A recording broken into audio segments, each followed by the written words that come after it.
Hi guys, and welcome to The Vault, the safe place for paranormal evidence. And this is an episode of G-Star Vault podcast. And I'm sure you guys don't need me to point out to you that unlike the previous 13 podcasts, this is podcast number 14, but unlike the previous 13, it's not live. This is pre-recorded. The main reason for that is right now I'm having bad days and good days. I have an issue with my health. The good news is that I've got a procedure in hospital next week, and hopefully after a couple of weeks of recovery, which again will stop me doing YouTube content, I should be on the mend hopefully. But right now it's very unpredictable whether I'm going to have a good day or a bad day. So I can't, schedule live streams and kind of ask you guys to come along and then have to continuously cancel because I'm having a bad day. So yeah, I've been continuing to upload episodes of Storytime, and I've been having some fun with that, and we'll talk a little bit more about that later.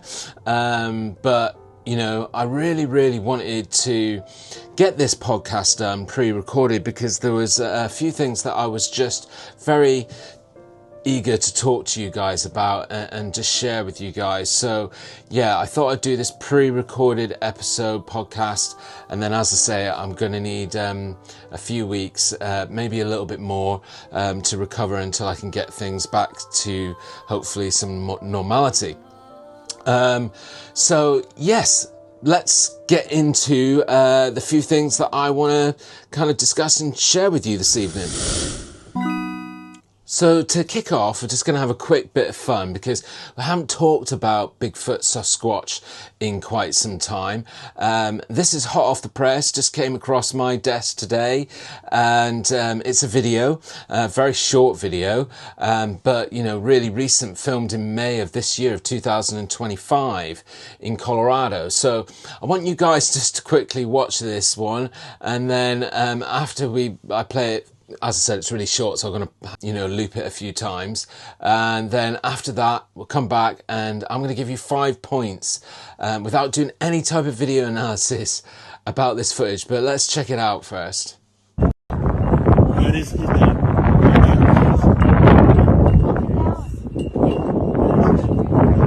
really funny.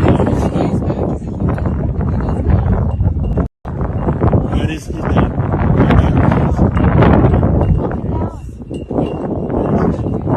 That's really funny. What is that?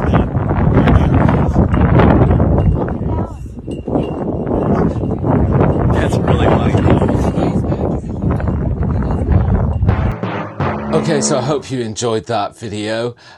Before I talk about those 5 points that I was going to discuss with you, something that I should have done at the top of the podcast is just to remind you guys, please give this episode a like, and please do subscribe to the channel, and if you so dare, please share, because that's the best way to show you care. And yeah, just really help, and we really appreciate your support here on The Vault. So as I said, 5 points about this piece of video, without needing to do any video analysis. You know, I don't know what you guys are thinking out there, and my quick review here, I hope I don't offend anybody, but for those of you that know, I want to believe in Sasquatch and Bigfoot, and I do believe that there's some really good, credible evidence out there that really does need to be considered. But when it comes to things like this video, I'm sorry, but, you know, I've got to call a spade, and it's quite clear that this video, to me, isn't genuine, and I'm going to give you 5 quick reasons, without even, as I said, having to do any video analysis of why I think it's not genuine. So kind of going in some kind of reverse order, point number 5 is the audio. Now, I'm a sort of amateur music producer. That's what I love to do, as well as YouTube content, and, you know, I write and create you know, music, and most of the music that's on the Storytime episodes, which again we're going to talk a bit more about later, you know, most of that music I compose myself, and so, you know, I'm always listening to the audio aspect of things a lot of the time, you know, ahead of anything else.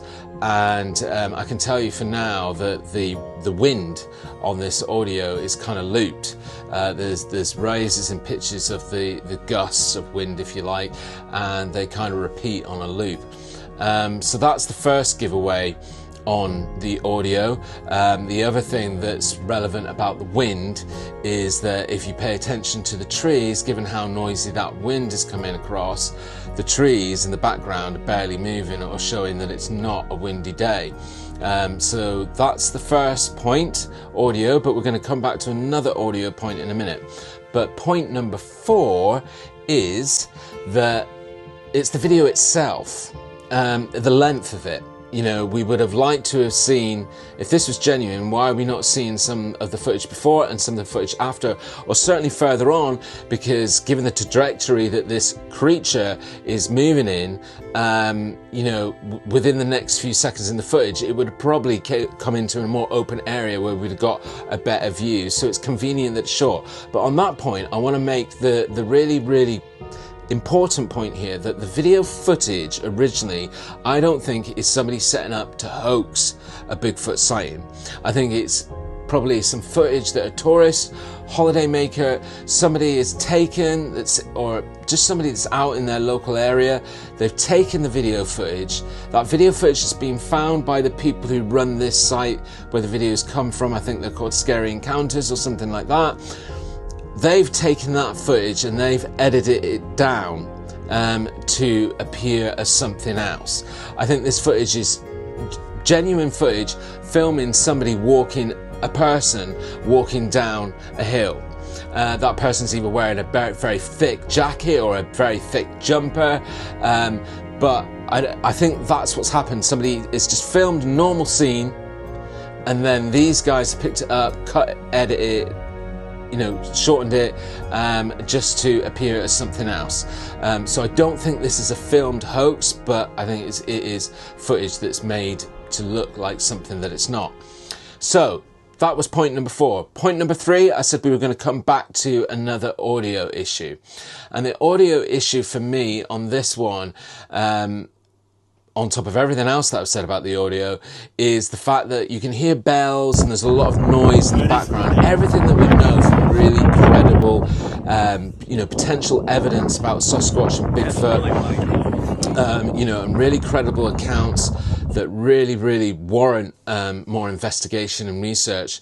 The trend and the pattern that is very clear within all of those reports is that Bigfoot, Sasquatch is very xenophobic, very, very shy, would want to keep away from any human activity, blatantly tries to keep itself hidden, and so therefore wouldn't walk into this area where there's all these bells and lots of noise and obviously activity going on and human activity. So that again just really doesn't add up. And then we might move on to point number 2, and that's a very obvious one. I sort of mentioned it a little bit just a moment ago, But the gait, the movement, in the world of Sasquatch and Bigfoot, we always talk about gait.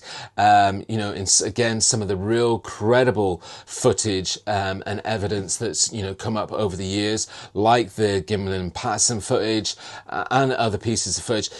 You know, we get a clear idea of the movement and how this creature potentially looks, and therefore, you know, it's become a common, again, known trend and trait.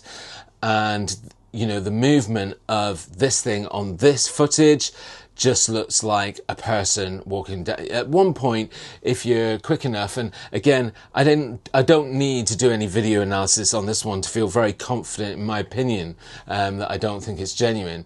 But if you watch the footage again, you'll see, like, right in the middle bit, there's a bit where you can see an arm. The arm length doesn't look, again, correct. It looks very short. And to me, it's just the way it's walking down the hill feels very much like how a normal person would walk down the hill, rather than the gait of a Bigfoot or Sasquatch as we know it. So that's point number 2. And then my last point, number 1, is you'll notice on this video they've put some text where they're making claim that this is a massive, I can't remember if they call it creature or Bigfoot, but they say it's massive. And, you know, straight away that sets off an alert for me, because there's really nothing within the footage that indicates that to be the case at all. In fact, there's no way of making a really strong size comparison unless they give away some more details about the exact location where this is filmed. But all we're told is that it's filmed in Colorado and when it was filmed. That could be anywhere in the large state of Colorado, and that's a big area. And so until more details are shared, we can't do any, you know, those trees that are in the footage and that this creature or person is walking through, you know, they could just be 9-10 feet tall, which would make the person about 5.5, 6 foot tall, not massive. And again, so there is no justification for them putting that comment unless they're going to back it up with saying, right, here's where it is, this is how high this tree was, etc, etc. Red flag for me. And there are my 5 quick reasons as to why I don't think this footage is genuine. And again, I've got to call a spade a spade. It doesn't mean that I don't believe in the phenomena of Bigfoot and Sasquatch, and that there's more study to be done and more investigation to be done. And I like to try and stay open-minded, but I'm going to call a spade, and this one, and I hope you guys agree, just didn't think was particularly.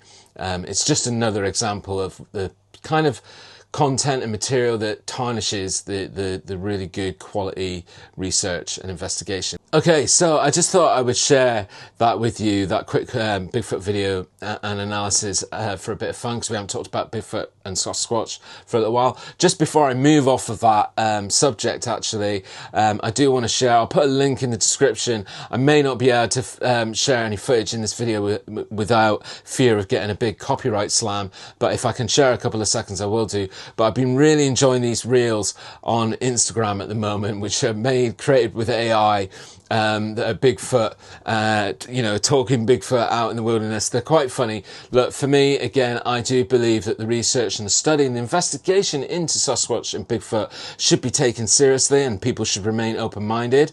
However, that doesn't mean that I don't believe that there's room to have a little bit of fun and be a little bit playful as well. And I appreciate humour, and so therefore I've been really enjoying these reels. But I'll put a link in the description. Check them out. They are very funny and entertaining.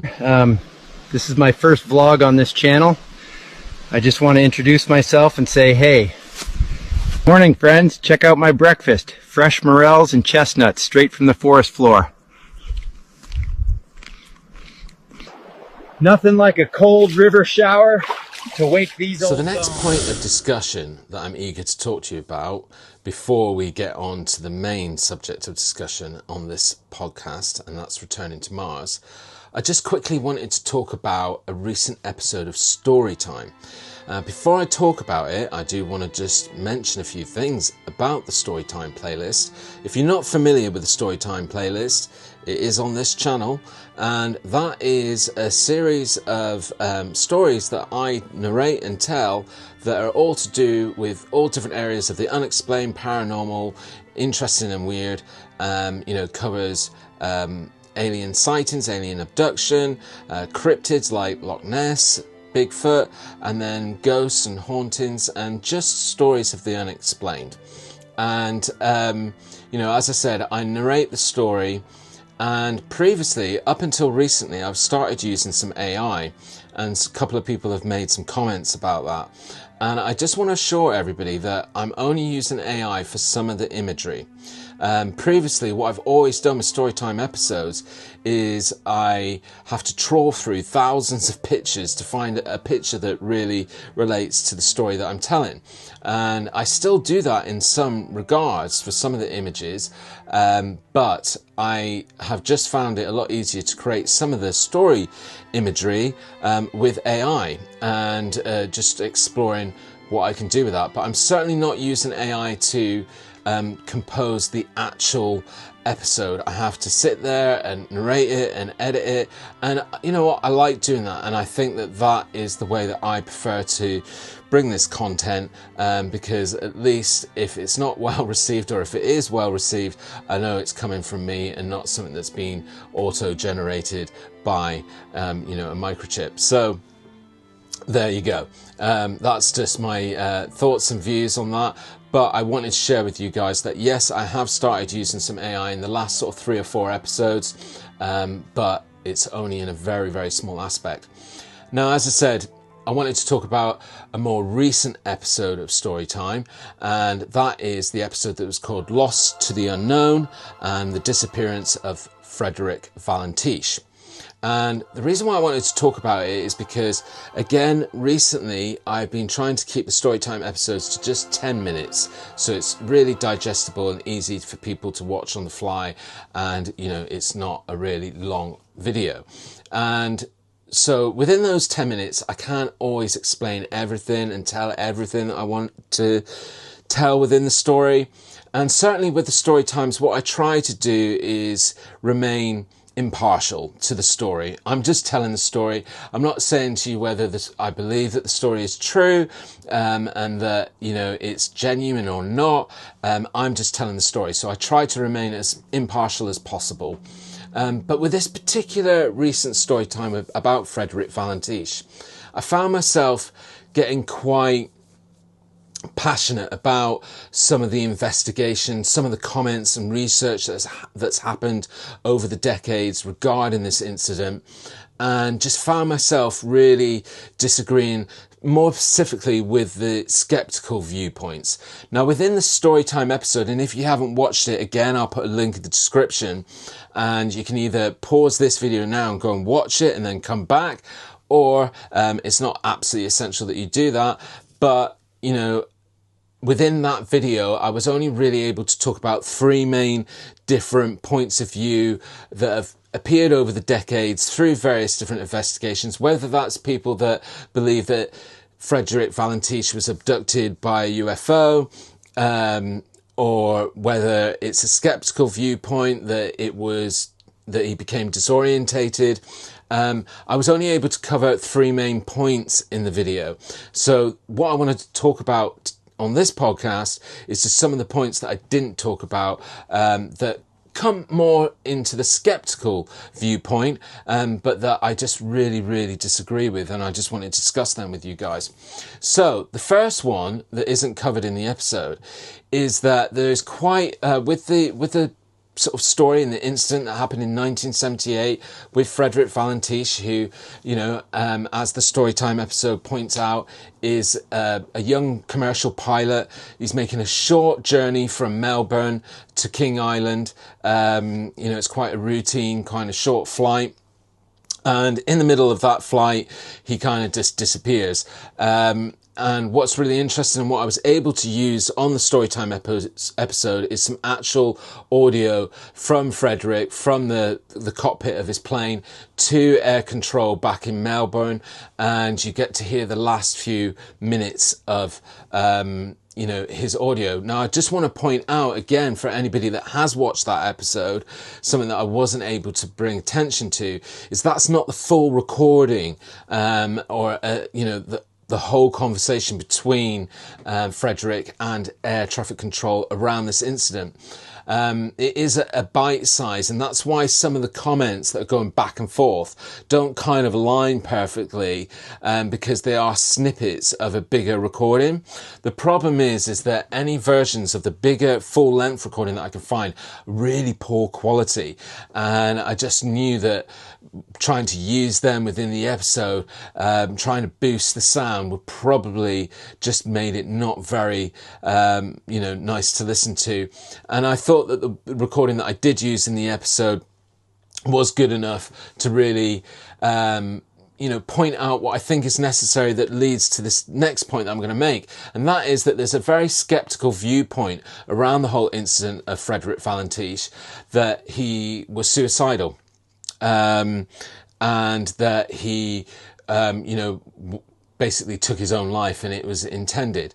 Now, the thing that really roused me about that one is that there is really no evidence to really support that theory whatsoever. Following the years after and all the investigations that have taken place around the disappearance of Frederick, they've spoken to his doctors, his family, his closest, friends. He was on his way to see his girlfriend. Everybody said that that wasn't within his character, that he was really pleased with the direction his life was taking. He was finally getting somewhere with his commercial pilot license. And so, there isn't really anything. There's no history of mental health problems. Again, they spoke to his GPs and doctors. He wasn't on any medication. So it's a very unpleasant, skeptical theory, and that's one of the other reasons why I kept it out of the episode of Storytime, because, it's just sometimes when skeptics present something, it's equally as bad as when somebody just goes, oh yeah, it must be, because I say it is. You've got to back everything up with a point of view, whether your comment is skeptical or whether it is one of support and belief. You've got to back it up with some sort of evidence that really backs up your point. And when I was reading all the research and stuff that I have to do to prep for the episodes of Storytime, I came across this skeptical view of the suicide theory, and just felt it was really, really unpleasant for anybody to consider that and tarnish this person's memory when really nothing backs that up. But the other point that goes back to why I felt that the audio covered enough of what was needed to be covered in the Storytime episode is that there's a big theory that is featured in the Storytime episode about the fact that a lot of skeptics think that he became disorientated, that he was, seeing mirages or seeing different things, and that led him to crash into the Bass Strait, which was the ocean between Kings Island and Melbourne. And, what I have a real issue with that one is if you go back and listen to the audio of Frederick speaking up until the moment that they lost communication with him and lost all sight of him on radar, is that he doesn't sound disoriented. He sounds quite logical. He sounds quite calm, collected. Anybody making up this explanation that he was disorientated and that he was seeing things and possibly hallucinating and being exposed to some of these effects that have been known to trick pilots and give them what they call optical illusions. The issue that doesn't really back up this disorientation through optical illusion is the simple fact that he was flying at the time when they lost communication and all that communication was happening. He was at 4,500 feet. So it's quite high for anybody to be affected by an optical illusion in that way that would cause them to crash into the ocean, because they'd have to be tricked by it for such a duration of time to get from 4,500 feet down to sea level to crash. Just kind of doesn't add up. And there's a lot of people that work in aeronautics, etc., and like fellow pilots that have started to chime in and say that, that really isn't a very logical explanation. And again, you can just go back to the audio recording and listening to Frederick speaking, and he doesn't sound like somebody who's, either under the influence of anything or experiencing some sort of optical illusion, or some pilot disorientation. Just doesn't add up. So there's just those couple of points that I just wanted to get across, because I think in this particular incident, why I became so passionate about it following working on the episode of Storytime is that I feel that there's more evidence on this incident that really supports the fact that I would go as far as to say that his disappearance really is still unexplained. Again, one of the hugely interesting things that you can read investigative papers where they go through the recording, but the sound, the really kind of weird, almost sounds like metal scraping that's on the original recording from between the tower and Frederick Valentich, just is it begs explanation that what was that sound. But anyway, as I said, if you haven't watched the episode of Storytime, please do go and have a watch of that, and please do enjoy it. But I just wanted to talk about those couple of points, and I'm really glad that I got the opportunity to share that episode of Storytime with everybody, because before I came across it, I hadn't even heard of it. I didn't know about it, but I think it's a really good one that goes to support a lot of the investigation and study into ufology. Right, let's get on to our main point of this podcast discussion. Okay, so the main point of discussion for this podcast that I've been really eager to talk to you about is going back to a subject that, if you've followed us here on the Vault channel or followed my episodes G-Star Vault, whether it be the early pre-recorded ones or the more recent live podcasts, you'll know that I have spoken a lot in the past about life on Mars. And when I say life on Mars, I don't mean life on Mars right now. I mean ancient life on Mars in the last billion years. And throughout that journey, I've shared all the very common known stuff like the face of Cydonia. I've shared a lot of stuff that's circulated around social media, which probably 99.9% of it is pareidolia, or just the way that our brains receive things, or just sort of camera optical illusions.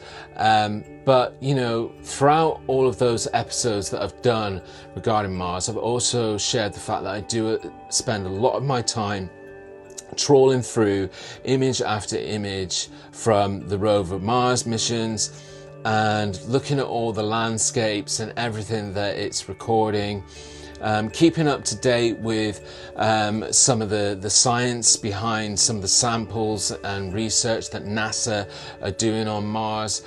And and through that process, I still believe that, again, you can just go through so many of these rover images, and I just constantly see things that, again, it just may be my brain relating it to similar things that I've seen on this planet, but, ancient ruins that have been weathered over millennia and millennia, and just the way that some of the landscape looks on Mars is very, very interesting, and I think for me gives a strong reason why to keep an open mind to the possibility, because even science would say that it's not an unreasonable consideration that somewhere in the history of this solar system that there was life previously on Mars, being that it is still on the just the cusp of that Goldilocks zone, and could have been further into that Goldilocks zone in the earlier history of our solar system. So there's a lot of science that you need to pay attention to. Now, before I talk about the main thing that's got me excited to come and talk to you about, there is just a couple of things that I do just want to cover and make sure that everybody's up to date with. But I mentioned just a moment ago the face of Cydonia. It's been very commonly known, certainly over the last sort of 10 or so years, that the most common thought about the face of Cydonia now is that it's an optical illusion. It's the way the light just lands on the surface of Mars and creates this optical illusion of a face. And pretty much, a couple of years ago, we could have said we're done and dusted. But however, with a lot of recent stuff that's come from the NASA orbital photography, and I'm going to share some of the images as we go along, but you know, it's sort of appeared that there's more of it looks, what a lot of scientists are now saying is that it looks like there's a more predetermined thought behind this structure, that it's not just naturally forming, that it does sort of orientate some symmetrical shape, and so that makes it interesting. And it's sort of, you know, best relayed in this image that came from, you know, the Mars orbiter back in, I think this image was taken in 2021, but don't quote me on that, I could be slightly wrong on that, but it is pretty recent, and much more recent than some of the earlier images that were taken of the face of Cydonia. So just wanted to give you, you know, the jury's still open on whether it is what we think it is, but there's just certainly more debate, and there's quite a few interesting things that are going on in that area of Cydonia, which is a Pacific area of the Mars planet, which is where the face of Cydonia, hence why it was called the face of Cydonia. But there's also, again, something else that you guys may not be aware of, but there's been a pyramid, or what some scientists and some of the researchers from NASA are debating as to whether it gives evidence of a pyramid. And again, I've got an image to share with you, and some other images as well, as to how it points out how it'd be not a pyramid necessarily as we know it, but a pyramid shape. And again, sort of kind of leans to some sort of you know, it's not naturally forming, that it's being, you know, consciously and cognitively thought of, and it contains mathematical, you know, measurements. So again, there's a lot of interesting stuff coming out of Cydonia. So the one last other thing before we get on to the main point of discussion that I just wanted to cover with you guys is the recent discovery, if you weren't aware, through some high resolution imagery that NASA's been doing, they've been able to indicate that the river network underneath the surface of Mars is a lot bigger than previously thought, and it's leaning towards a lot of evidence that are very excited that they're going to be able to find some fossils that it really indicates that at one point in the history of Mars's existence that there was a strong water flow, which, you know, would heavily indicate the possibility of the existence of life. But they're excited about being able to eventually at some point in their missions be able to retrieve you know, some samples and be able to get fossils which will help them prove. And again, when I say life on Mars, we don't always need to necessarily assume it's intelligent life on Mars. It could be microbial, still life on Mars. But however, again, you know, just before we get on to the main point of discussion, just sharing some of these examples of imagery that I've come across over my times, you know, they just lean towards the fact that the way these things are with right angles, etc., it just does look like ruins. So it looks like, to me, an ancient, intelligent civilization. And on that note, and I said earlier that, you know, in some ways there's a lot of science that goes into this theory of life on Mars, and no more so than the recent information that's come to light, which I'm excited to tell you about. I hope you guys haven't heard about it before, but it really blows the doors open on this possibility.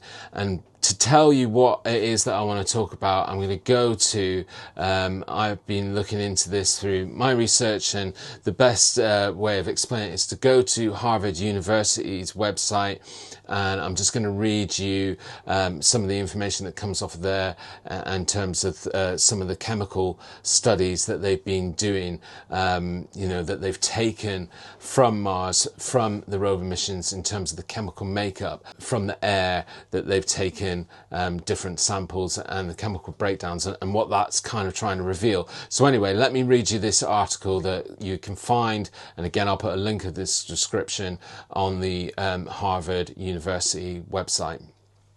So this article on Harvard University's website is entitled Evidence of a Massive Thermonuclear Explosion on Mars in the Past, the Sidonian Hypothesis, which I was talking to you a little bit about earlier, and Fermi's Paradox. Now, what I'm mostly interested in is this statement of evidence of a massive thermonuclear explosion on Mars in the past.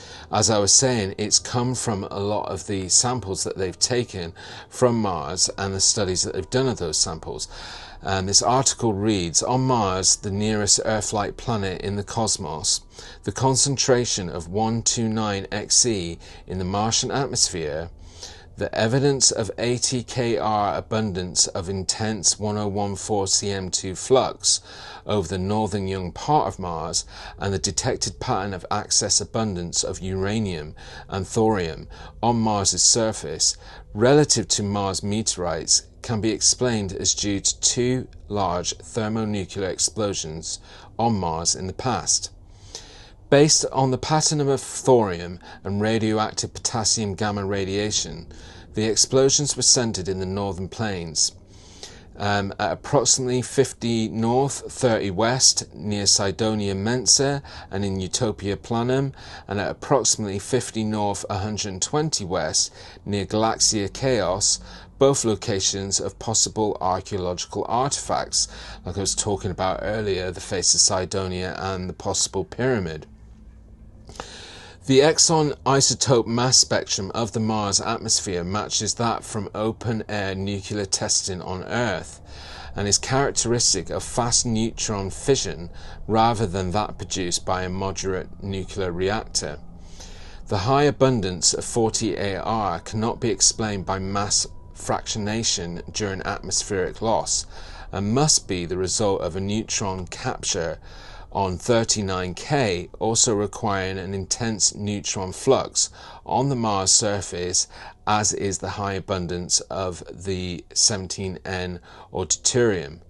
So again, please go and check out this full article, and there are other articles that refer to the scientific findings, and they've again based their findings on similar measurements that they've made here on Earth in areas where nuclear testing has gone on. So it kind of leads to the fact that at some point there may have been nuclear energy or some sort of nuclear catastrophe that may or may not have explained why any previous civilization got destroyed on Mars. But it's all very, very interesting, and it's always good to keep your eyes open to all the scientific stuff as we're sending more and more missions out to Mars, and there's more and more focus on us trying to send astronauts there and actually colonize.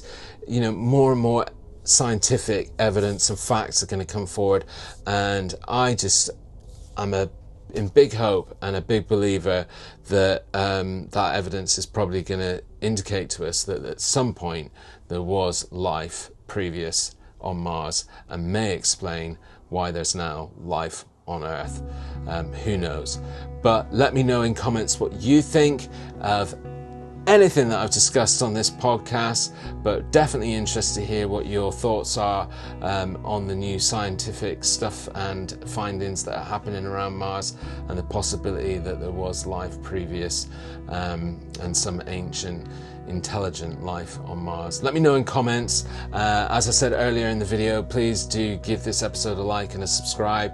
I'm going to be off, as I said, having some treatment in hospital next week, so it's going to be a few weeks hopefully, and I'll be back to creating some more content on YouTube, more story times, and hopefully back with you on another podcast.